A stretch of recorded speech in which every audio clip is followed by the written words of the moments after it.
जेके media देखने वाले सभी दर्शकों का एक बार फिर से बहुत बहुत स्वागत है और हम आपको कोशिश कर रहे हैं कि उन बच्चों से रूबरू करवाया जाए जिन्होंने 12th क्लास के रिजल्ट में अच्छे मार्क्स हासिल किए हैं। और जिस तरह से हमने आपको बच्चों से रूबरू करवाया, 12th क्लास के Jammu Kashmir state board of school education के नतीजे घोषित हुए और बच्चे काफ़ी उत्साहित नजर आए। बच्चे जो इंतज़ार कर रहे थे कि कब उनका रिजल्ट निकलेगा और वो अपनी अपनी रिस्पेक्टिव फील्ड में जाएं, तो इंतज़ार ख़त्म हुआ। बच्चों ने जो मेहनत की थी उसका फल बच्चों को मिला है। और इसी तरह से अब मैं आपको एक ऐसी बच्ची से मिलाने जा रहा हूं जिसका नाम जानवी है। ये बॉर्डर इलाके की रहने वाली है। सांबा का जो अंतर्राष्ट्रीय सीमा का इलाका है, पंगदौर गांव, वहां की ये रहने वाली है। और बच्ची ने वहां की परिस्थितियों में रहते हुए जो है 94% मार्क्स हासिल किए हैं साइंस स्ट्रीम में। और बच्ची के पेरेंट्स को लेकर बात करें तो काफ़ी सपोर्ट जो मिला है, लेकिन स्कूल के एंड पर बात करें तो स्कूल से भी काफ़ी सपोर्ट मिला। आदर्श विद्यापीठ हायर सेकेंडरी स्कूल की ये बच्ची है, मेरे साथ मौजूद है। यहाँ के प्रिंसिपल सर मेरे साथ हैं, इनसे हम जानने की कोशिश करेंगे। लेकिन सबसे पहले तो आपको मैं शुभकामनाएं दूंगा कि आपने इतने अच्छे मार्क्स लिए 94%। तो इसके पीछे की जो आपने मेहनत की, आपको मेहनत का फल मिला है, तो किस तरह से ये मुकाम हासिल किया, कितनी मेहनत करनी पड़ती है, हमारे दर्शकों को बताएं। सर आप थैंक यू, आप यहाँ पर आए और बाकी हमारे प्रिंसिपल ने भी बहुत सपोर्ट किया है हमें, टीचर्स ने बहुत सपोर्ट किया। और मेरा यही था कि मैं स्कूल से घर पे जाती थी, रेस्ट करना 30 मिनट्स, उसके बाद पढ़ाई स्टार्ट कर देती थी। जब तक स्कूल का जो टास्क था वो कंप्लीट करती थी, उसके बाद अगर एक्स्ट्रा टॉपिक्स कुछ मैं पढ़ लेती थी ताकि अच्छा मार्क्स मैं कर सकूँ स्कोर। और मेरे पेरेंट्स ने भी बहुत सपोर्ट किया है मुझे। अगर मैं कभी कभी तो मैं खाना भी नहीं खाती थी तो वो कहते थे कि खाना तो खा ले, पर मैं पढ़ाई में इंटरेस्ट दिखाती थी।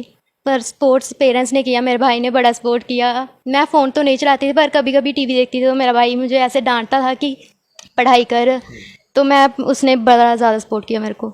चलिए, आपने जो मेहनत की आपको उसका फल मिला। लेकिन एक चीज़ जानना चाहता हूँ कि आपने साइंस स्ट्रीम चूज़ की थी 11th-12th में, तो इसके पीछे के मैं कारण जान सकता हूँ? सर मैंने उसके बाद एनडीए करना था तो इसलिए मैंने फिर साइंस स्ट्रीम ज्वाइन की। तो जैसे कहा कि स्कूल टीचर्स ने काफ़ी सपोर्ट किया, लेकिन एक चीज़ रहती है, स्टूडेंट जब भी ये चाहता है कि मुझे अच्छा स्कोर करना है तो वो अपने हर तरह के डाउट क्लियर कराता है टीचर से। तो मैं स्कूल टीचर्स को लेकर भी जानना चाहता हूँ। और स्पेशली अनुपम सर की बात करें तो वो तो हर एक बच्चे को सपोर्ट करते हैं और मेहनत कराते हैं, टेस्ट रेगुलर इंटरवल पर लेते हैं। तो ये दो चीज़ें मैं दोबारा से आपसे जानना चाहता हूँ। सपोर्ट तो आपने कहा कि किया है, लेकिन किस तरह से किया वो जानूंगा। सर ने बड़ा सपोर्ट किया, टीचर्स ने भी किया। जैसे कोई टॉपिक क्लियर ना हो वो करवा देते हैं। सर ने मुझे कई बार कहा है कि अगर कोई टॉपिक क्लियर ना हो एक्स्ट्रा क्लास भी मैं लगा लूँ। टीचर्स भी रेडी रहते थे क्लास एक्स्ट्रा लगाने के लिए अगर कोई टॉपिक क्लियर ना हो, तो उन्होंने बड़ी हेल्प की मेरी। बड़ी हेल्प की है। अच्छा, बॉर्डर का इलाका, आप बॉर्डर से ताल्लुक़ रखती हैं, पंगदौर का इलाका, तो वहाँ की परिस्थितियों में रहकर भी इस तरह से ये मुकाम हासिल करना, क्या कुछ आपको दिक्कतें पेश आती थी? और जो दिक्कतें पेश आती थी फिर उसका किस तरह से हल किया जाता था? ज़्यादातर बस का ही होता था, तो वो स्कूल बस लगी हुई थी तो उस वजह से मुझे इतनी ज़्यादा प्रॉब्लम आने में नहीं होती थी, टाइम कवर हो जाता था फिर। तो सर ने हेल्प की है कि स्कूल बस कई बार अगर नहीं भी हो पाए, जैसे कई बार छूट भी जाती थी मेरे घर से निकलते वक्त, तो सर ने हेल्प की है कि दोबारा भेज दें स्कूल बस, तो हेल्प की मेरी। हेल्प की। अच्छा, ये भी जानूंगा कि टाइम टेबल किस तरह से सेट किया था? आपने कहा कि स्कूल आना, फिर घर जाके ब्रेक लेके उसके बाद, लेकिन पूरे दिन का मैं टाइम टेबल जानना चाहता हूँ आपसे। पूरे दिन पहले तो सुबह स्कूल आना है, उसके बाद घर पे जाके रेस्ट करनी है, फिर पढ़ाई करना स्टार्ट करना है मैंने। मतलब कि शाम को फिर थोड़ी देर फिर से ब्रेक ले लेनी है, बाहर थोड़ा घूम लिया, ऐसे घर में ही, ज़्यादातर बाहर नहीं पर घर में घूम लिया। उसके बाद बस फिर से पढ़ाई स्टार्ट की, रात को खाना खाया, वही टीवी देख के थोड़ा सा इंटरटेन भी होना चाहिए तो इसलिए वो देखा बस। कोचिंग वोचिंग तो नहीं लेते थे? नो। स्कूल का जो भी आपको अपडेट किया जाता था उसी को आप रिवाइज करते थे, उसी को तैयार करते थे? यस, स्कूल से जो मिलता है उसे रिवाइज करती थी और जो भी टॉपिक है उसका कुछ एक्स्ट्रा क्वेश्चंस वो सब कर लेती थी बस। अच्छा, कुछ बच्चे हमने देखे हैं कि स्टार्टिंग में जब वो एडमिशन लेते हैं तो वो तब नहीं पढ़ते, जब एग्ज़ाम टाइम आता है तो फिर वो काफ़ी बोझ ले लेते हैं, फिर वो परेशान हो जाते हैं कि हमारे चैप्टर क्लियर नहीं हो रहे, सुबह एग्ज़ाम है तो पता नहीं क्या होगा। क्या इस तरह की चीज़ें आपके साथ हुई हैं या आपने पूरी तरह से पहले दिन से ही शेड्यूल बना लिया था अपना? मैंने पहले दिन से ही स्टार्ट कर दिया था पढ़ाई करना, लास्ट में फिर ज़्यादा बर्डन हो जाता है तो ऐसे मार्क्स को नहीं भी हो पाते हैं कई बच्चों के, फिर यही प्रॉब्लम होती है, इसलिए मैंने फर्स्ट डे से ही स्टार्ट कर दी थी पढ़ाई करना। अच्छा, अब आपका फ्यूचर प्लान क्या है? अब आप किस फील्ड में जा रहे हो? क्योंकि 12th मैंने आपको जैसे बताया कि टर्निंग पॉइंट होता है, यहीं से आपकी एक नई जर्नी शुरू हो जाती है, इसको लेकर क्या कहेंगे? मैंने अभी एनडीए का सोचा हुआ है, वो करना है। उसके बाद सेकंड चॉइस मेरी यही है कि मैं यूपीएससी करूं। सिविल सर्विसेज में यस सर। तो बच्चों को क्या मैसेज आपका रहेगा, जो बच्चे अभी 12th में आएंगे, क्या उनको आपका मैसेज रहेगा कि किस तरह से आपने स्टडी करनी है और अच्छा मुकाम हासिल करना है? मैं उनसे यही कहूँगी वो अपना टाइम मैनेजमेंट करें और अच्छे से पढ़ाई करें, फ़ोन से थोड़ा दूर ही रहें, क्योंकि फ़ोन में अगर आप एक बार चलाने लगोगे आपका मन करेगा हम चलाते जाएं, तो वैसे टाइम वेस्ट होगा। इससे अच्छा आप पढ़ाई करोगे, अच्छी फील्ड में जा पाओगे आप लोग। अच्छा, मुझे यही पता चला कि आप सोशल मीडिया से काफ़ी दूर हो, आप फ़ोन का भी इस्तेमाल नहीं करते हो, तो अगर कुछ आपको नेट से कोई स्टडी मटेरियल लेने की ज़रूरत पड़ती थी तो किस तरह से मैनेज करते थे आप? फ़ोन से स्टडी मटेरियल तो हम ले ही सकते हैं, फ़ोन में भी जैसे सोशल मीडिया से बस दूर रहना चाहिए उसमें, क्योंकि अगर एक बार इंसान लग जाए तो मन करता है बस चलाते जाएं, तो टाइम ही वेस्ट होने की बात है। बाकी अगर कोई टॉपिक क्लियर नहीं है वो तो कर ही सकते हो आप फ़ोन से क्लियर। स्कूल टीचर्स भी हेल्प करते हैं, अगर फिर भी आपको घर पे जाके मन करे कि थोड़ा कर लें तो स्कूल फ़ोन से कर सकते हो आप। अच्छा, इतने मार्क्स कैसे ले लेते हो? 94%, कोई 98 भी ले रहा है, कोई 97। मलाल है अभी कि नंबर ठीक है कि कम है? अच्छे हैं पर थोड़े कम ही है, मेरी चॉइस थी अरे मैं आज जिससे पूछता हूँ वही कहता है कि थोड़े कम है नंबर। 97 भी लिए होते हैं, 99 भी लिए तो कहते हैं कम है। सर फिर 100 आउट ऑफ 100 लेने की चॉइस होती है। पूरी मेहनत आपने की होती है। Yes sir. चलिए, आखिर में एक मैसेज आपसे ज़रूर लेंगे सर, क्या कहेंगे? आपने लगातार मेहनत कराई बच्चों को, ना सिर्फ ये बच्चे बल्कि हम भी आपके ही स्कूल से पढ़ के गए हैं, ये हमारा ही स्कूल है, तो आपने शुरू से लेकर बच्चों को मेहनत कराई है। चाहे वो आप कुछ भी देख लीजिए कि टीचर्स को आपने लगातार गाइड किया कि बच्चों को पूरी तरह से उनके डाउट्स क्लियर करने हैं, आप खुद हर टाइम बच्चों को देते हैं। क्या कहेंगे, आपके बच्चे जो हैं वो स्कूल का नाम रोशन कर रहे हैं, पेरेंट्स का नाम रोशन कर रहे हैं, आपका नाम रोशन कर रहे हैं, कितनी खुशी होती है जब इस तरह का बच्चा मुकाम हासिल करते हैं? देखो ऋषि, ऐसा है कि हर चीज़ को एप्रिसिएशन जो है ना, वो ही हमें एक बूस्ट करती है कि आप आगे कैसा काम करोगे। जब ये एप्रिसिएशन मिलती है, ये बच्ची जब जैसे इसने बोला कि हाँ भाई स्कूल ने हमें प्रमोट किया, तो मेरे लिए ये सबसे बड़ा मेडल होता है कि मेरे में बच्ची ने फेथ किया, जब पेरेंट्स फेथ करके बच्चे को एंटर कर रहे हैं। और जब हम स्कूल में एंटर करते हैं, मेरा पूरा स्टाफ करते हैं, हमारा पहला यही होता है कि इज्जत के साथ आएँ और इज्जत के साथ ही सुबह शाम को निकलें। ठीक है, तो ये रहता है बाकी बच्चों का। और ये मैं कहूँ कि स्कूल नहीं, पेरेंट्स, सोसाइटी, इंडिविजुअल, बच्चा, स्कूल, ये सभी का तालमेल रहता है, तब ये चीज़ें क्रिएट होती है। ये वन मैन शो नहीं होता कि कहें कि बच्चे ने खुद किया है, ऐसा नहीं होता। कहें टीचर ने खुद किया है, ऐसा भी नहीं होता।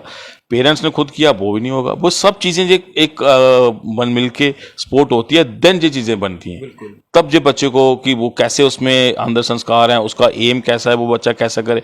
और आज का टाइम ये चीज़ है कि जो सक्सेस है वो टाइम मैनेजमेंट है। पेरेंट्स को हम यही बताते हैं, बच्चे को यही बताते हैं कि इनका जो टाइम मैनेजमेंट है वो अच्छे ढंग से प्रिपेयर करवा दें कि ये टाइम वेस्ट ना करें। Manage your time as you manage your money. जैसे आप पैसे को मैनेज करते हैं वैसे टाइम को मैनेज करें, उसी का सारी खेल है। अगर ये टाइम प्रॉपर देते हैं तो हर चीज़ क्लियर होते हैं। डेफिनेटली मैं आपसे पहले भी शेयर कर रहा था, ऐसे ये साइट पे वारशिप पड़ा हुआ है, ठीक है, तो वारशिप प्रशांत आपका बैचमेट है, उसने भेजा, वो वहाँ दिल्ली में बैठा हुआ है, वो यहाँ भेज रहा है कि मेरे सोसाइटी के बच्चों को ये चीज़ पता चले वारशिप कैसी है, नेवी में क्या रोल है, तो ये बच्चे नेवी की तरफ जाएँ, वहाँ पर जाएँ। तो हर बंदा सोसाइटी का चाहता है कि मेरी सोसाइटी ग्रो करे, आगे निकले। ठीक है, हम एक मतलब भगवान की तरफ से हमें एक टास्क मिला होता है कि एक जरिया बनते हैं कि इनको कैसे लेके जाना है। बाकी ये काम जो है कुछ ऊपर पे पेरेंट्स पे, ये सब चीज़ें मिलके ये चीज़ें बनती हैं, तब ये बच्चे तैयार होते हैं। इससे पहले अभी थोड़े दिन पहले ही आप देखा वो दिव्या का था लेफ्टिनेंट, वो भी शाबलोड से थी। पहले फ्लाइंग ऑफिसर प्रियंका थी, वो भी बॉर्डर से थी।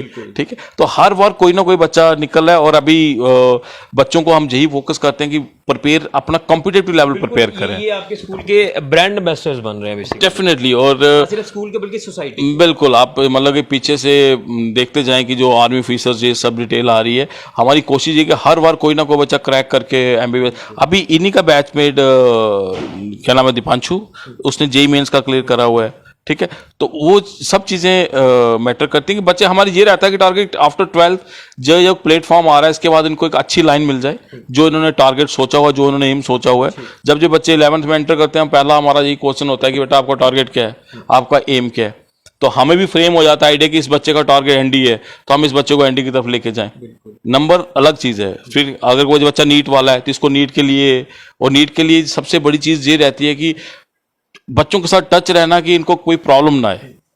कि कोई चीज़ें, क्योंकि बुक्स आजकल बड़ा वास्ट बन चुका है, तो वो चीज़ें प्रोवाइड करना केवल पेरेंट्स को, क्योंकि मेरी लाइन है, मेरे को पता है टीचिंग लाइन में कि ये वाली बुक्स इसके लिए फिट रहेगी, ठीक है, ऐसी वर्मा फिजिक्स में फिट रहेगी, जिस मतलब ये चीज़ें पता है। तो अब पेरेंट्स को जी चीज़ें नहीं पता होंगी, तो वो मेरे को ड्यूटी मिली है, वो मैंने ही बताना है, ठीक है। वो जो मेरे को ड्यूटी में, पेरेंट्स को ड्यूटी मिली है कि इनको टाइम से स्कूल पहुंचाना है, ये सब फैसिलिटी वो पेरेंट्स ने करना है। सोसाइटी को मिली है कि इनको आस्ता आस्ता बूस्ट करते रहें कि बेटा बहुत अच्छा कर रहा है, कहीं गलत कर रहा है उसको रोको, वो सोसाइटी ने करना है। तो ये सारा तालमेल बन के ही बच्चा एक तैयार होता है। तो मैं इनफैक्ट सभी सोसाइटी से कि जहाँ भी किसी को कोई मिले, हमें कोई भी सोसाइटी का बच्चा अच्छा निकलता है उसको अप्रिशिएट करें। चलिए, आपको बहुत बहुत शुभकामनाएं सर। थैंक तो यू। ये जानवी हैं और यहाँ के स्कूल के प्रिंसिपल अनुपम सर हैं। एक मैसेज आपसे भी लेंगे कि बच्चों को क्या आपका मैसेज रहेगा कि किस तरह से मेहनत करनी है और ज़िंदगी में हर कोई मुकाम हासिल किया जा सकता है अगर मेहनत आपने अच्छी की हो।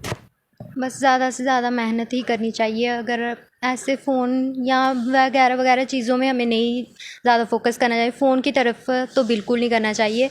बस पढ़ाई करो। फ़ोन यूज़ करना भी हो तो टॉपिक्स क्लियर करने के लिए करो। आगे आपको क्या करना है उसकी तरफ आपको मेहनत करनी चाहिए। ये नहीं कि फ़ोन ही चलाते रहें। ऐसे करो, मेहनत करो और आप जो चाहते हो वो ही आपको मिलेगा। अच्छा, एक चीज़ जानना चाहूँगा, पापा को लेकर बात करूँगा। पापा आपके बता रहे हैं कि बाहर जॉब करते हैं, तो जब रिज़ल्ट निकला तो फीलिंग्स क्या थी? वो चाहे मम्मा की फीलिंग्स हो, पापा की फीलिंग्स हो, और उसके बाद रिलेटिव्स की फ़ोन कॉल्स आना, किस तरह से वो सिचुएशन हैंडल कर रहे थे? फीलिंग तो बहुत ही अच्छी थी। रिलेटिव्स के भी कॉल पे कॉल आए जा रहे थे। कभी मम्मा को आ रहे हैं, पापा को आ रहे हैं, मेरे भाई को भी उसके फ्रेंड्स कॉल कर रहे हैं, कॉन्ग्रेचुलेट्स कर रहे हैं। तो वही फीलिंग बड़ी अच्छी थी वो।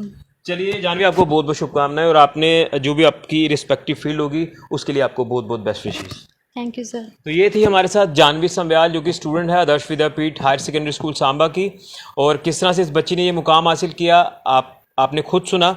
और इसलिए मैं आपको कह रहा हूँ कि मेहनत जब आप लगन के साथ करते हो तो आप हर कोई मुकाम जो है वो लाइफ में हासिल कर सकते हो। इसलिए आप अपने कंसेप्ट जो वो क्लियर करेंगे स्टार्टिंग से ही, फिर आपको किसी तरह की कोई दिक्कत नहीं आएगी। लेकिन हम देखते हैं कि बच्चे पहले लटर मस्ती करते रहते हैं, लेकिन जब बाद में एग्ज़ाम टाइम आता है तो फिर काफ़ी परेशान होते हैं।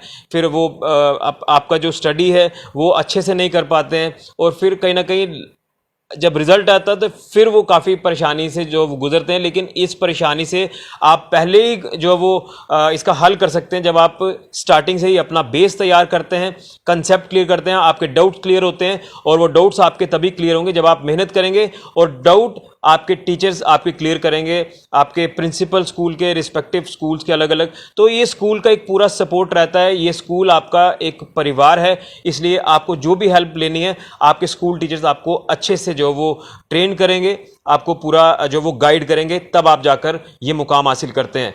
तो एक बार फिर से जानवी और उनके स्कूल टीचर्स को, प्रिंसिपल सर को बहुत बहुत शुभकामनाएं। फिलहाल के लिए कैमरामैन राहुल के साथ ऋषि खजूरिया, जेके मीडिया के लिए।